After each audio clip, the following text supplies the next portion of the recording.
So hello, everybody. Welcome to our open house for the year 2023.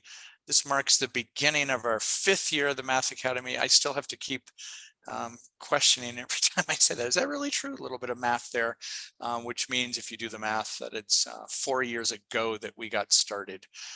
And we did have fabulous timing because it was 6 months before the onset of COVID, and it was at a time that people didn't know what Zoom was. And boy, I could tell you stories, and I won't spend a lot of time doing that.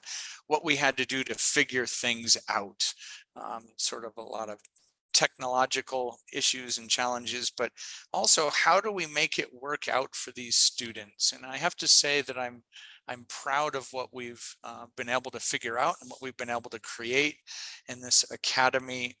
And first of all, that's a little bit of a change. It used to be that we always said in our Math Academy, and now it is greater than math. We have science. That will be the second half of this meeting here. The first 45 minutes will be focused on math, but just to mention very briefly, yes, we also do have a bit of humanities and Spanish, and we're even starting to do some, I guess, what I call in-person experiences for the students. The first of which I'm engaged in right now because I'm in India with a few of our students that have come here to an experience for the high school students that are experiencing a surveying main lesson. It's been quite an amazing experience. So without further ado, what I'd like to do is just kind of go around the room here and have each of the people that you now see on the screen introduce themselves. So I'm going to go ahead and start with Maria. If you could just introduce yourself, and then we'll go around. It's just an introduction of kind of what you do here. You could also mention during your introductions everything that you teach in the academy, everything that you do. That would be great. Go ahead. Okay, yeah. So I'm Maria Cabeza. I've been at the academy since it started, since 2019. Up until now, I've been doing mostly math and mostly middle school. So I'm the tutor for the 6th and 7th grade Friday tutorial sessions. I also do private tutoring. And this year, I will be teaching 7th grade chemistry, 8th grade chemistry, 5th grade botany, and then next fall, so not this fall, but next fall, I will also be teaching 8th grade anatomy and physiology. So yeah, very exciting. And if it's fair that I could add just a little bit about Maria. She was a fabulous student of mine in grades 6 through 12 at Shining Mountain Waldorf School, which is where some of us are located in Boulder, Colorado. And so she had that experience of being a Waldorf student all through the grades before she had me in 6th grade, and then decided to go off to the University of Colorado and major in environmental engineering. I was discussing with her yesterday how that often ends up being more of a science than an engineering thing, but and she graduated from the University of Colorado in that some years ago.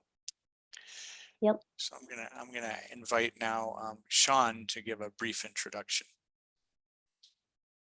Hey there, I'm Sean Aronson, and I started working with Jamie as well in 2019 and started teaching with the Academy the following year after Maria.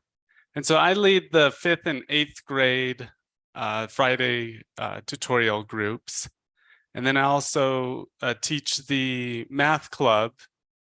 And in addition to that, just finishing up right now the summer math camp that prepares students for whatever year they're going into in the school year.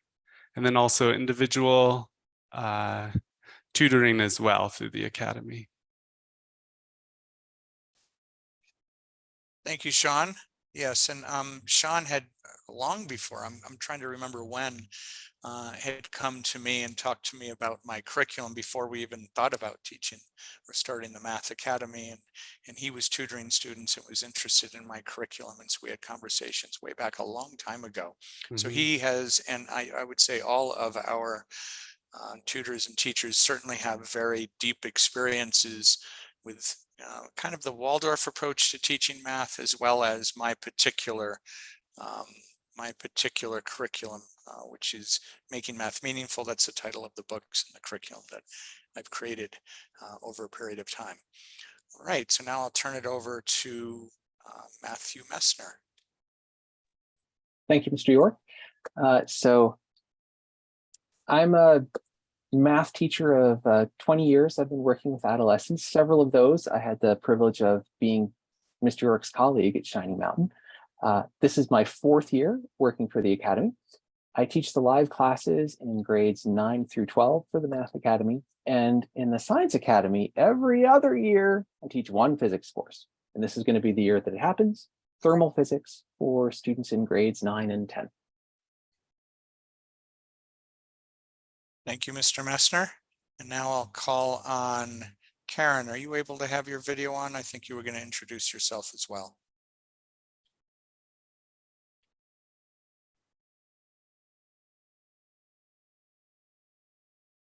You're muted. Can you see me at all? Yes, we can see you now. Oh, I can't see myself. This is interesting. I'm Karen Van Buren, and I'm the business manager, kind of behind the scenes. I am in contact with parents, and I am trying to solve issues and getting things to run smoothly and having kind of an overview of everything that's going on.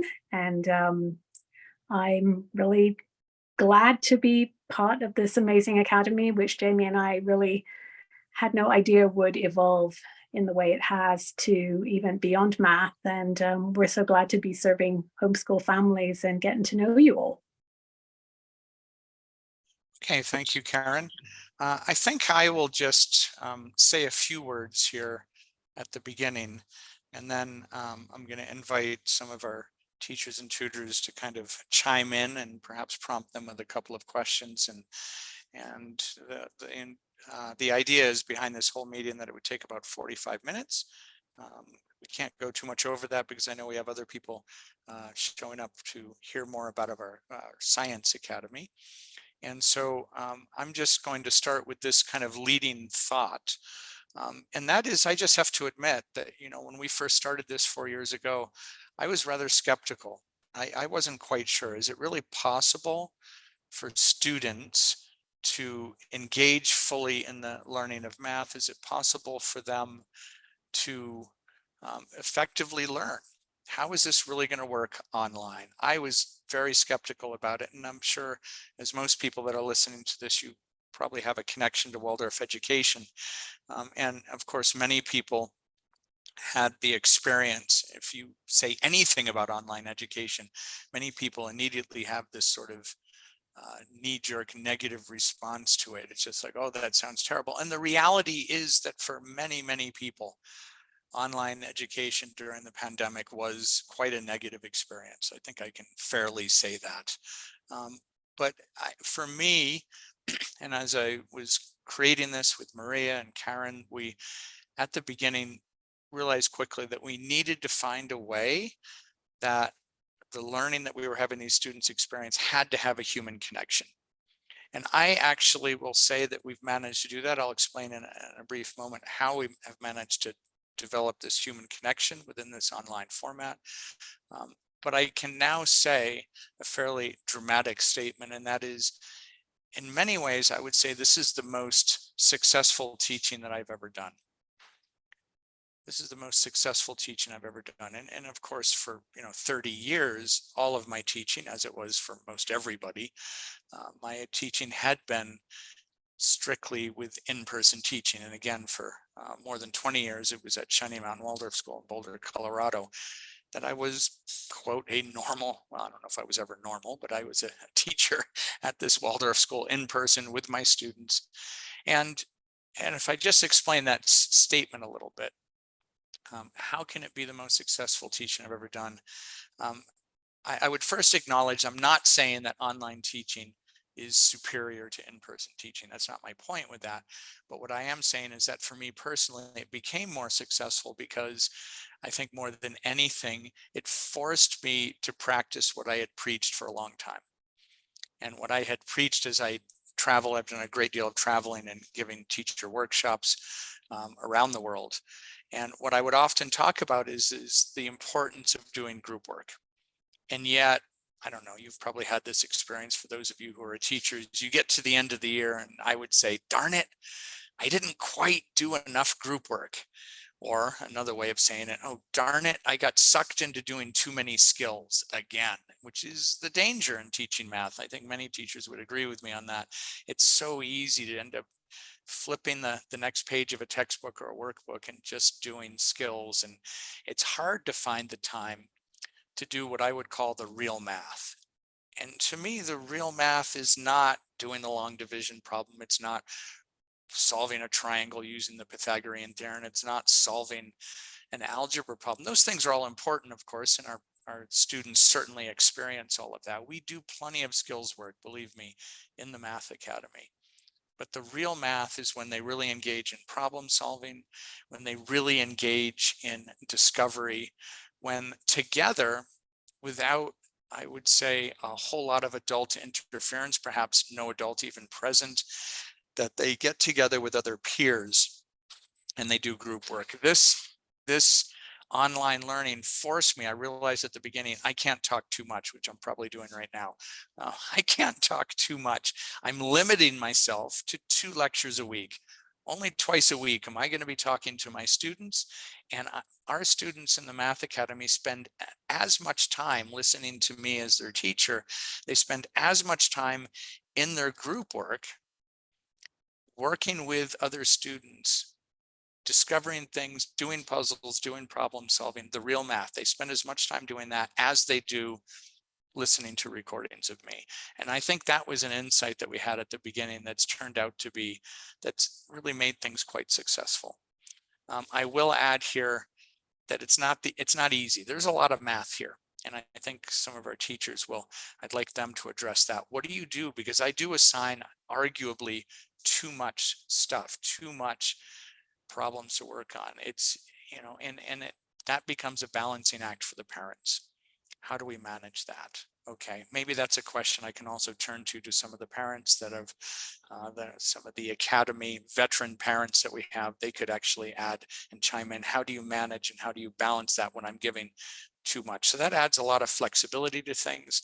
And I think I'm going to now ask Maria, could you just perhaps give a little bit of your perspective because you teach one of the tutorials. So everyone in the Math Academy should be getting some sort of a live teaching experience, and that could be with some parents do opt out of that for a variety of reasons perhaps, and they don't do the weekly tutorial session, but most of the families do have one of our tutors help them really to look back at the week and to have this experience. It's a live Zoom meeting with other students. And just Maria, I'm curious because that could be challenging.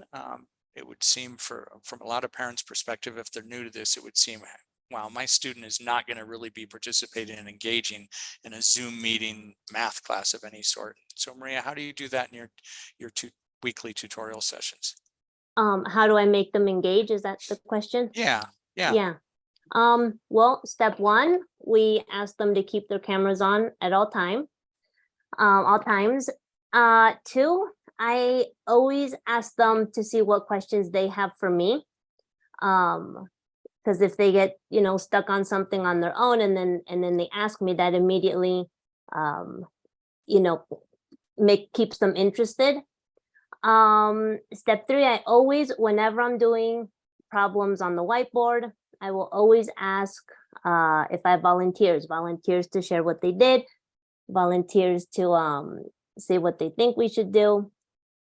But then if they're shy, I don't pressure them at all to participate, because that kind of backfires. I know from experience, I was that one child that when they would ask me questions, I would close up. So I don't pressure them at all. And then the last thing I do is I put them into breakout rooms where I form smaller groups of 2, 3, or 4 students. And that way, they'll just unmute themselves and they feel much more comfortable interacting with themselves. So, yeah, I think those are the top ways. Okay, thank you, Maria. Sean, could you say a little bit about your tutorial classes perhaps, and maybe you'd add a little bit to what Maria said? Yeah, definitely. So as far as the format looks very similar to what Maria described. And really, from my perspective, I think there is a lot of value in having the students join this additional live session. And a few of those is they get real-time support each week. And so if there are specific questions they have, they get to bring those not only to a skilled teacher, but also another peer group. And so I think it's really a great safety net as they work through that bulk of work that is available each week that they can engage with the math content. And then I think also during these sessions, there's really an opportunity to get like a deeper insight into the topics where I mean, one of my favorite thing in teaching these sessions is when students, and it happens on a regular basis where they've been engaging in a problem, and that has sparked their own mathematical questioning, their own conjectures and curiosities. And that session is an opportunity where they have someone to bring those questions that aren't formally assigned in any way, but they have that curiosity on. And then another part that I think is really helpful is it's just a form of accountability. So while it's not a requirement that they have to submit homework every week, and it's definitely not a requirement that it needs to be completed and that they'll be docked in points or something, but it's highly encouraged, and I really encourage that whatever they have worked on is submitted, simply a scan or a photo of their work. And I think that helps keep this consistent routine week after week as they go through the academy, that there is this accountability with someone that they'll actually see at the end of the week. And so those are, just to mention a few, I think some of the really beneficial aspects to being in those sessions. And then I'd just add, I have 2 kids that I homeschool, and the eldest is now a 5th grader, and so he'll be embarking on this journey, and I'm so excited for him to encounter math this way. It's kind of a dream come true after a history of teaching in 7 years in public schools, feeling like there had to be a better option, and ultimately crossing paths with Jamie York and the Making Math Meaningful curriculum, and now coming into my home, even to my own son. So just wanted to share that. And before I call on Mr. Messner, I encourage those who are visiting and curious and have questions, please send a chat, and you can send it to everyone, or you can send it directly to Karen, because I think she's going to be fielding these and letting us know what those questions are. And I just want to kind of summarize a lot of what's just been said. And this is certainly one of the great advantages for those of you who are homeschooling. It's one of the advantages of homeschooling in general, and with the Math Academy specifically, and that is we have great flexibility. That's what we're really hearing, is that we can cater, as opposed to, certainly I think most people's experience in a brick and mortar school, it was certainly my experience in public school, was that you had an assignment and it was the same assignment for every kid in the class, and everybody was expected to do those same number of problems, and the next day there was accountability in terms of, if you didn't do it, there was something of a negative reinforcement. You got a 0, you may have gotten your parents may have gotten a call, you got in trouble. And so there's a lot more, that's not how we operate, and we have a lot of flexibility. So you as the parent have the ability to, the power of judgment to look and say, okay, what's really going to work for my child? And as we just heard, for some kids, they need more practice, they need more reinforcement. Some kids need less. For some kids, many of the problems that I may give on an assignment are too difficult. For others, maybe some of the problems are too easy. And so you can decide and help to navigate them through all of that. And so what I'd like to do now is, and I did want to mention one more thing. We do have a good number. It's certainly not the majority, but I'd say about 10% of our families actually are families where their child is actually in a brick and mortar school, and they're kind of joining the Math Academy to get a little bit extra. And in many cases, these were families that were with us during COVID and really miss our program and want to make sure that they're continuing to get that sort of high quality work. I will say that that can be too much for families. So if you are interested in a program to really experience our approach to math, but you can't be doing it 5 days a week, certainly you may want to do our math club, which is, I think we're now calling our Math Adventures Club. So that's a once a week thing that you can look into that on our website as well. Yeah, Karen, you had a question before we turn it over to Mr. Messner? Well, not that I have a question, but there are some questions now in chat. Okay. But we can also wait until after Matthew. I was just letting you know. Yeah, I think we'll turn it. I think we'll invite Matthew Messner to answer this question about a lot of things that we've said. I think most all of it is really applicable to all of the grades in the academy, grades 5 through 12, but that's quite a broad range. And so if we can kind of imagine including 5th grade into the term of middle school, which normally it isn't, like grades 5 through 8, that middle school time is a little bit different than the high school time. And so Mr. Messner, if you could elucidate perhaps on that one, and that is, how is the high school Math Academy different than what they might experience in the earlier grades? All right, sure. Thank you, Mr. York. So I'll try to be really brief, and because I know there are a lot of questions already in the room, and so I could take more questions later if somebody has anything further specifically for me. But I'll say rhythmically, the high school is the same. 2 recorded lectures a week to engage with, meeting twice with groups, 1 live class a week.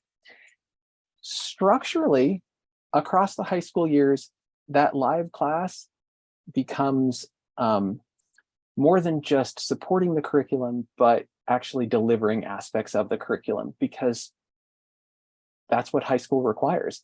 In fact, it's like, it's a great honor. The very last weeks of the Math Academy, I myself get to deliver a main lesson, recorded, which means this year I'll actually be working live with recorded me, which is a little bit scary. But so that's the structural difference. But the biggest difference, honestly, is not the academy itself, but your students. The amount of growth and change, intellectually and otherwise, happening in the adolescent years is just phenomenal. And so Waldorf in general, and Mr. York's curriculum in particular, really tries to meet the students where they're at each age. So the way we teach 11th grade is very different, the emphases, than what happens in 9th grade. Okay, I could go on, but I'd rather not. I want to leave space for questions. Let me just say, though, it's a great joy for me to be working with this material, and especially to be working with students who I've seen before, year after year. It's just, anyway, it's part of that relationship piece. It means a lot to me, and yeah, makes me really happy. So I'll stop there.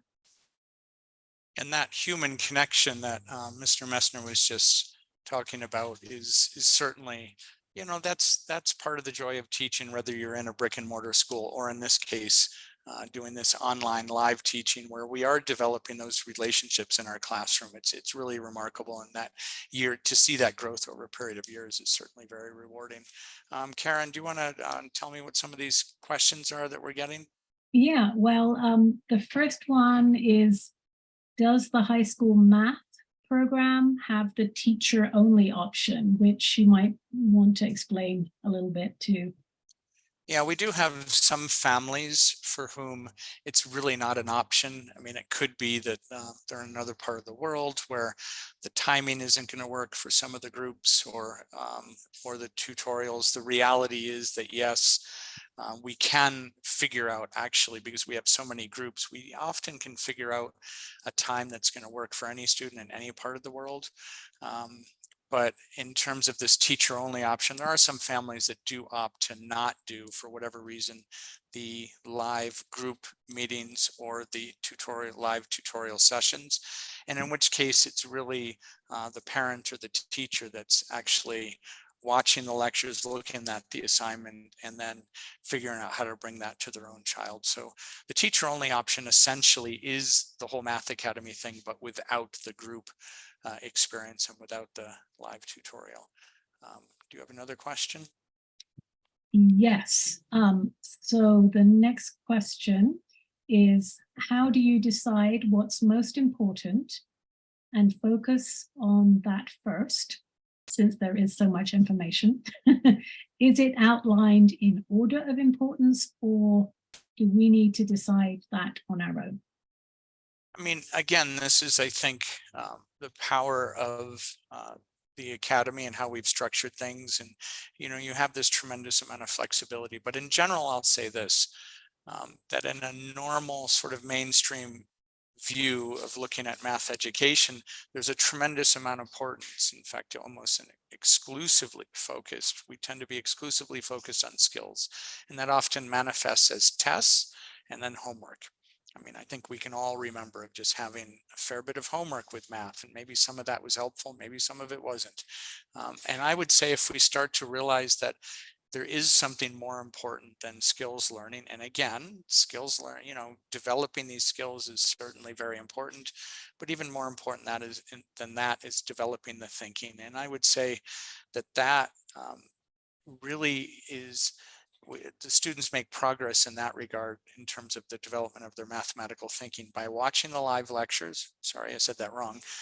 By watching the recorded lectures, and that's again twice a week, that they're really able to follow my thinking. And these recorded lectures are active but not interactive. And I mean by that is the students are often hitting the pause button, working out a problem, and then they see me sort of working out the solution slightly thereafter. And then the other aspects of where that's happening, I'd say, is in the group work. And for many students, the group work is the highlight of what they do. And that problem solving and discovery process and all of that, that certainly is an important process of what we do. So I'd put priorities on that. And it's kind of the reverse of how I would normally look at it, that in some ways, all of that skills work, although it's still important, I would say that that doesn't come before those other things I just mentioned. And so the homework, and again, it's not the purpose to, it's not the intention that all children or that all students work through all of the problems, but you're selecting what's going to be most important for you. So I'd say a lot of that, that's where the priorities are. And let me just say, state the obvious here. If you have any questions that aren't getting answered here now, certainly shoot us an email and we're happy to field any of that. And in many cases, I might jump on a Zoom meeting with you and answer or try to answer some of your individual questions. Any other questions here, Karen? Yeah, there is. So there is a question. It's directed towards parents, but you know, I think you or another person in our team could answer it. Could any parents share how they have translated the math and science coursework to transcripts, credits, grades, etc.? And I know this one does come up a fair bit. And I'd say that's probably especially a question in high school with where the idea of transcripts becomes more important. I'll have our high school chair, Mr. Messner, perhaps reflect a little bit on what we've done in terms of changes regarding all of that, credits and transcripts and grades and so forth. All right, well, I can say a little. I don't know how qualified I am to answer this question, Mr. York. Let me just say that from my many years working in brick and mortar schools, I can say that the amount of engagement, effort, time spent in any course or on any material was highly variable across the students in a classroom. and yet they all receive the same amount of credit if they pass the course. So we strive to be incredibly flexible in the Academy. And for curricular questions, if Maria, Sean, and I can all help families prioritize at any given point if something comes up in the course of the year. So just know that you can reach out to us because we're familiar with the curriculum and we can say, yeah, focus on this, don't worry about that. So we said things pretty flexible. We created reports and we said, yeah, here's a number that seems pretty reasonable. And it turned out that it was a little bit low, actually quite low, for some of our families who are using outside organizations for accreditation. So we don't produce transcripts ourselves. We have, I believe deeply, I've devoted my life to this material, but we're not necessarily recognized by the outside world, the official stamp of approval.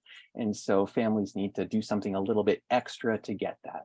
And so we upped our credit hours with a justification that could be passed on to organizations to try to say, hey, we're doing an awful lot here and it's valuable and it should be recognized. So that's kind of where we're at. This question of how families can best go about making the transition to what comes next after high school and receive some outside validation for this amazing work their children have been doing is different families take different approaches. And I think we as an academy are trying to gather more of that in so we can create a resource for other families to kind of learn from families who've gone before. But I'm not an expert in it yet. So that's about all I can say. Thank you, Mr. Messner. I'll just add a little bit to that. And essentially, we're not a full school. So people don't, send off a college application saying they graduated from Jamie York Academy, which included all subjects and everything. We are homeschool support. And so we're really working and collaborating with parents. And in that regard, I just wanted to add also that we don't give grades because we only have a part of the picture of how your student is really doing. And in most cases, I would say the parent has a fuller picture. And some parents do feel the need for whatever reason to give grades. And so we invite parents when we send out every semester, we send out reports and we invite parents if they wish to assign the grade themselves. We do give tests in the high school years and those tests can be associated with numbers and grades and so forth, but we leave the final course grade up to the parent if they wish. I'd like to add to that because this question comes up so frequently and often I'm fielding these questions. We are going to be creating a page on our website that will actually be more explanation about what you can do to represent your child's learning, and tips and resources will be on there. It's going to be a kind of homeschool resource hub. So that's a plan, and I know parents are going to contribute to that and share their expertise and wisdom. So that's coming up soon. And I'll just, as we close the meeting here, the math portion of our open house, I will say that we are planning to offer more support to high school parents as they sort of navigate this whole idea of college admissions and so forth. So we plan on having a panel discussion and to be able to offer more resources to our families as they do apply to colleges. And certainly, I'll just say that, this question is the Math Academy sufficient for our children to be prepared for studying math in college? And the answer is yes, absolutely. It's in terms of material, it is the same material. It's the same content that I taught for 20 years at Shining Mountain Waldorf School, and my students went off everywhere to study as they needed to. And I would say even so, I think our students in the academy, those who wish, are actually able to study more deeply and encounter more topics than I actually had the time for when I was in a brick and mortar school. Okay, with that, I'm going to wrap up this part of the meeting here. Thank you all for being here, and for those watching the recording. If you do have more questions, please do reach out to us. And we're now going to, we'll now turn it over to the science portion of the meeting.